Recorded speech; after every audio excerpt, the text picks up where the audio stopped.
Halo semua, perkenalkan, saya perwakilan dari kelompok Maximus, yaitu Putu Remon Wedananta Intaran. Pada video kali ini, saya akan mewakilkan kelompok saya, yaitu kelompok Maximus, untuk menjawab diskusi kami dan merepresentasikan jawaban kami pada video kali ini. Yuk kita bahas sama-sama. Yang soal pertama, apakah epikureanisme sama dengan hedonisme dalam arti populer? Mengapa? Jawaban kami ialah epikureanisme tidak identik dengan hedonisme seperti yang lazim dipahami sekarang. Dalam pandangan umum, hedonisme sering diartikan sebagai cara hidup yang mengejar kenikmatan secara bebas, penuh kemewahan dan hawa nafsu tanpa kendali. Namun, ajaran Epikuros bertolak belakang dari itu. Epikuros justru menekankan pentingnya hidup sederhana, penguasaan diri, dan pencarian kebahagiaan melalui ketenangan jiwa atau ataraxia, bukan kenikmatan yang liar serta berlebihan. Bagi Epikuros, kesenangan sejati berasal dari terhindarnya tubuh dan jiwa dari rasa sakit dan kekacauan, bukan dari pesta pora atau kemabukan.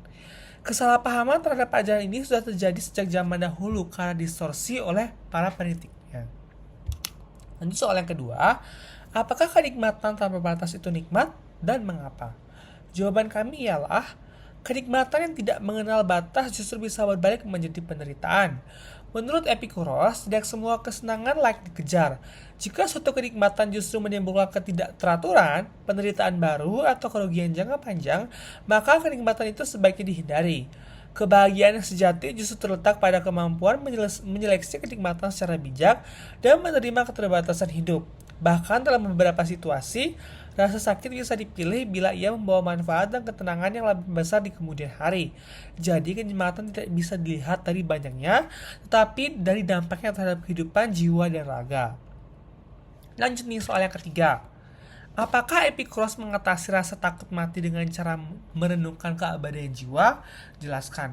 Namun jawaban kami tidak seperti Plato yang mengajarkan refleksi tentang keabadian jiwa untuk mengatasi rasa takut mati. Epikuros justru menegaskan bahwa jika manusia tidak abadi, baginya rasa takut terhadap kematian muncul karena manusia tidak memahami hakikat kematian sebagai proses alami. Maka yang perlu dilakukan ialah menerima bahwa kematian adalah bagian tak terpisahkan dari kehidupan. Dalam praktiknya, Epikuros melatih murid-muridnya untuk memahami serta mengalami secara langsung siklus kehidupan serta kematian, seperti dalam kegiatan berkebun, menanam, tumbuh, lalu membusuk. Dari situlah jiwa dapat menerapkan atau menerima kematian sebagai sesuatu yang alami serta tidak mengerikan. Nah, lanjut ke pertanyaan terakhir, yaitu kritik terhadap konsumenisme masa kini berdasarkan ajaran Epikuros. Nah, jawaban kami ialah konsumerisme modern yang ditandai dengan pola konsumsi berlebih, pamer, kerasukan, serta bertentangan secara langsung dengan prinsip-prinsip Epikurean. Budaya mengejar kenikmatan secara tidak terkendali justru membuat manusia semakin gelisah, tidak sabar, hingga seringkali kehilangan rasa syukur. Nah, menurut Epikuros, kebahagiaan tidak datang dari banyaknya yang dimiliki, tapi dari sikap sederhana, pengendalian diri, serta rasa syukur yang mendalam. Dengan kata lain, kebahagiaan sejati tercapai bukan karena yang terbanyak, melainkan karena yang terbaik, yang sehat, harmonis, serta cukup.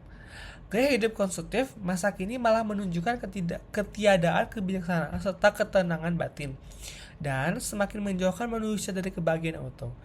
Berikut merupakan jawaban kami dari kelompok Maximus. Kami tutup acara atau video hari ini. Terima kasih.